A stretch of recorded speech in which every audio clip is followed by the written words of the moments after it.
সুপ্রিয় শিক্ষার্থীরা, আজকে আমরা শব্দ ও তরঙ্গ অধ্যায় থেকে ঢাকা বোর্ডে 2025 সালে আসা প্রশ্নটি নিয়ে হাজির হয়েছি। তো দেখো, আজকে আমরা এটা সমাধান করব ইনশাল্লাহ। তরঙ্গ উদ্দীপকে আমাদের বলা আছে তরঙ্গটির এ হতে সিতে পৌঁছাতে সময় লাগে 0.2 সেকেন্ড। গ নাম্বার প্রশ্ন বলছে তরঙ্গটির কম্পাঙ্ক কত। ঘ নাম্বার প্রশ্নে বলছে বিস্তার অপরিবর্তিত রেখে তরঙ্গ দৈর্ঘ্য দ্বিগুণ করা হলে কম্পাঙ্কের কি পরিবর্তন হবে। তো এখানে দেখো, আমরা প্রথমে গ নাম্বার প্রশ্নটা সমাধান করব। তো লিখে নেই যে গ। এখন এখানে দেখো, গ নম্বর প্রশ্ন সমাধান করতে গেলে আগে আমাদের প্রশ্নটা বুঝতে হবে যে কম্পাঙ্ক কত। কম্পাঙ্ক মানে কি? ছোট হাতের এফ এর কথা বলছিলাম। কম্পাঙ্ক মানে কি? ছোট হাতের এফ। এখন এই ছোট হাতের এফ এর মান বের করতে গেলে আমাদের পর্যায়কাল জানতে হয়। কি জানতে হয়? পর্যায়কাল। কারণ আমরা একটা সূত্র জানি, সে সূত্রটা হচ্ছে যে F is equal to one by T. F is equal to কি? 1/t। তো এখানে আমাদের কম্পাঙ্ক বের করতে গেলে অবশ্যই কি জানা থাকতে হবে? পর্যায়কাল জানা থাকতে হবে। কিন্তু এখানে আমাদের কোথাও সরাসরি পর্যায়কাল দেওয়া নেই। কিন্তু তাহলে আমরা কিভাবে পর্যায়কাল বের করতে পারি? চলো দেখি। তো পর্যায়কালের সংজ্ঞা হিসেবে আমরা কি জানি? যে একটি পূর্ণ স্পন্দন দিতে যে সময় লাগে সেটা হচ্ছে পর্যায়কাল। আবার বলতেছি, একটি পূর্ণ তরঙ্গ হওয়ার জন্য যে সময় লাগে এটা হচ্ছে আমাদের পর্যায়কাল। অর্থাৎ মনে করো এখানে একটা তরঙ্গ লিখে নিচ্ছি বোঝানোর সুবিধার্থে। মনে করো এখান থেকে এখানে একটা পূর্ণ তরঙ্গ, এখান থেকে এখানে একটা কি? পূর্ণ তরঙ্গ। এই পূর্ণ তরঙ্গটা হওয়ার জন্য যে সময়টা লাগবে এটাই হচ্ছে আমাদের পর্যায়কাল, মানে টি এর মান। এটাই হচ্ছে আমাদের পর্যায়কাল বা টি এর মান। তো দেখো, আমি এখন উদ্দীপক থেকে একটু বোঝার চেষ্টা করি। আমাদের উদ্দীপকে বলে দিয়েছে তরঙ্গটির এ হতে সি বিন্দুতে পৌঁছাতে। কোথায় পৌঁছাতে? সি বিন্দুতে পৌঁছাতে সময় লাগে 0.2 সেকেন্ড। অর্থাৎ এ বিন্দু থেকে সি বিন্দুতে যাব। কোথা থেকে? এ থেকে সি বিন্দুতে যাব। তাহলে দেখো তো, এখানে আমাদের পূর্ণ তরঙ্গ কয়টি আছে? এ থেকে বি একটি পূর্ণ তরঙ্গ এবং বি থেকে সি একটি পূর্ণ তরঙ্গ। তার মানে এই দুইটি পূর্ণ তরঙ্গ হওয়ার জন্য সময় লাগছে আমাদের কত? 0.2 সেকেন্ড। যে দুইটি পূর্ণ তরঙ্গ হওয়ার জন্য সময় লাগছে 2 সেকেন্ড। তাহলে এখান থেকে যদি আমরা বের করি যে একটি পূর্ণ তরঙ্গের জন্য সময় কতটুকু, তাহলে কি আমরা ওখান থেকে পর্যায়কাল বের করতে পারবো না? ওই একটি পূর্ণ তরঙ্গ হওয়ার জন্য যে সময়, ওইটাই তো আমাদের পর্যায়কাল। চলো আমরা লিখে ফেলি যে উদ্দীপকে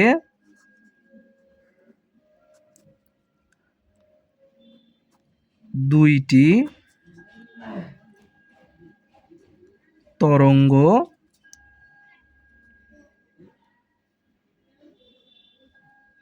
সম্পূর্ণ হয়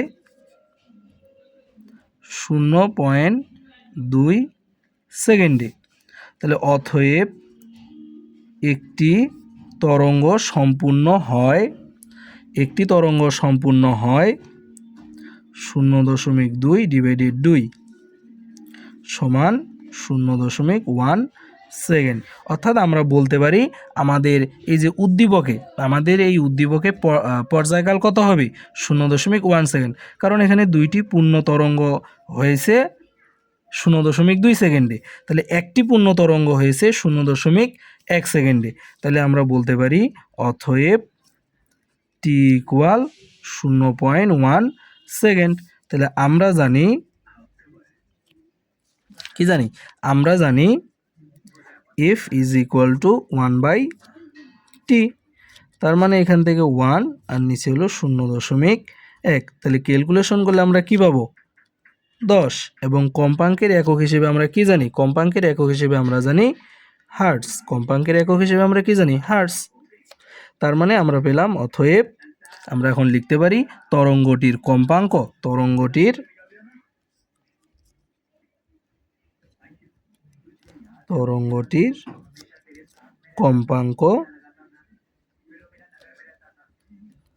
10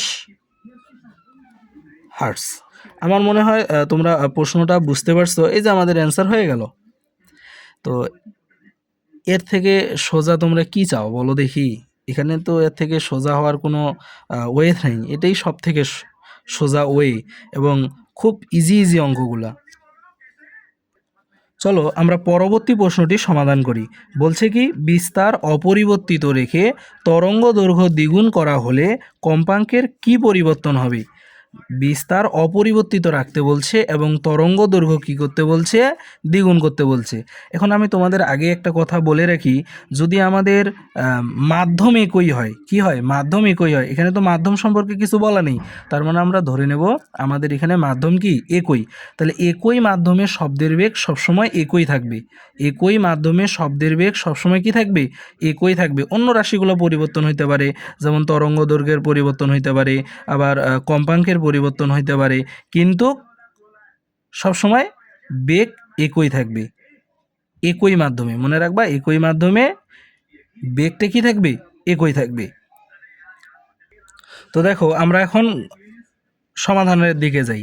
তো গ হতে আমরা কি পেয়েছি? এফ ইকুয়াল 10 হার্টজ আমরা গ হেতে পেলাম। এখন তরঙ্গ দৈর্ঘ্য জানতে হবে। কি জানতে হবে? তরঙ্গ দৈর্ঘ্য। এখানে দেখো তো আমাদের কি উদ্দীপকে কোনো সরাসরি কোনো তরঙ্গ দেওয়া আছে? না, দেওয়া নেই। বলছে সরাসরি এ থেকে এই যে ডি বিন্দু, এ থেকে ডি বিন্দু দূরত্ব আমাদের দেওয়া আছে কয়টায়? 3 মিটার। তো আমি তোমাদের এই ধরনের প্রশ্নের সমাধান করার জন্য তোমাদের অন্য একটা ক্লাসে বলেছিলাম যে এখান থেকে কিভাবে আমরা তরঙ্গ দৈর্ঘ্য বের করতে পারি। চলো আমি সংক্ষেপে একটু তোমাদের। তো দেখো আমি এখানে একটি তরঙ্গ এঁকে নিয়েছি। তো এখানে দেখো এ থেকে বি বিন্দুতে একটি পূর্ণ তরঙ্গ, বি থেকে সি বিন্দুতে একটি পূর্ণ তরঙ্গ, কিন্তু এই যে ডি বিন্দুতে গিয়ে অর্ধ তরঙ্গ হয়েছে।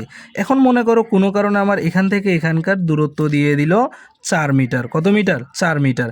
আর কিচ্ছু বলেনি, কিন্তু আমাদেরকে ল্যামডার মান বের করতে হবে। কার মান বের করতে হবে? ল্যামডার মান, অর্থাৎ তরঙ্গ দৈর্ঘ্যের মান বের করতে হবে। তাহলে এক্ষেত্রে আমরা কিভাবে বের করতে পারি এটা একটু দেখো মনোযোগ সহকারে। এখানে আমি তোমাদের সূত্র দিয়েছিলাম যে মোট তরঙ্গ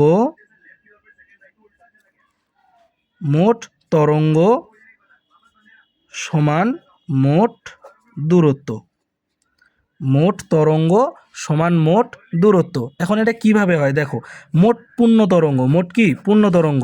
তাহলে দেখো এখান থেকে মানে এ বিন্দু থেকে বি বিন্দুতে একটি পূর্ণ তরঙ্গ, বি থেকে সি বিন্দুতে একটি পূর্ণ তরঙ্গ এবং সি থেকে ডিতে অর্ধপূর্ণ, অর্থাৎ এখান থেকে এখানে কি একটা ল্যামডা মানে একটি তরঙ্গ, বি থেকে সি এখানে একটি পূর্ণ ল্যামডা এবং সি থেকে ডি এখানে একটা ল্যামডার অর্ধেক, একটা ল্যামডার কি অর্ধেক, অর্থাৎ একটি পূর্ণ তরঙ্গের অর্ধেক। এই জন্য আমরা লিখব λ/2।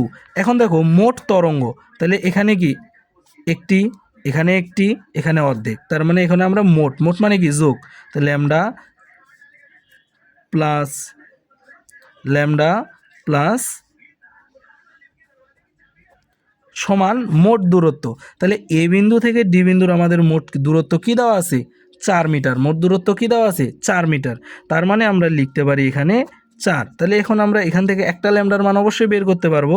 তো আমরা এটা লিখতেছি না, যেহেতু ভিডিওটা আমাদের শর্ট করতে হবে।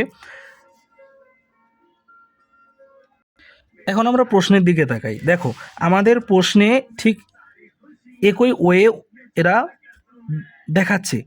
তো এ থেকে ডি বিন্দুর এই মাঝখানের দূরত্ব কত দিয়ে দিছি? 3 মিটার।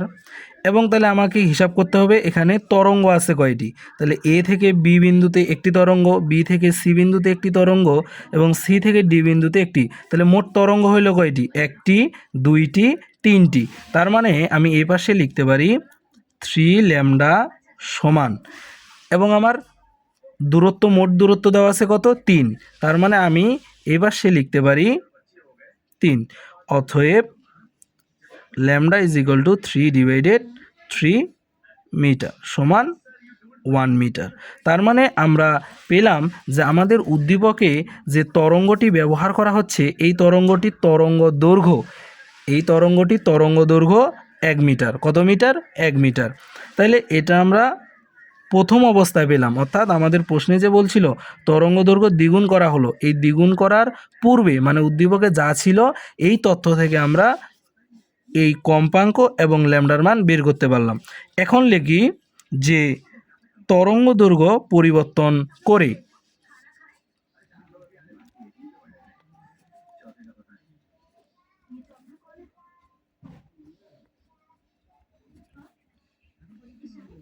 করে, তরঙ্গ দৈর্ঘ্য পরিবর্তন করে আমরা কি পাবো? এফ নতুন একটা কি কম্পাঙ্ক পাবো, নতুন একটা কি পাবো? কম্পাঙ্ক।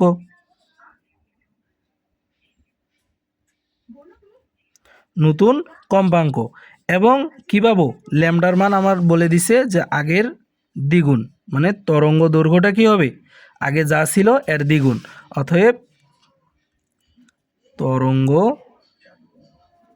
দৈর্ঘ্য ল্যামডা ড্যাশ টু ল্যামডা, কারণ আগে ছিল ল্যামডা, এখন হয়ে গেল 2 ল্যামডা, পূর্বের দ্বিগুণ। এখন আমরা লিখব যে মাধ্যম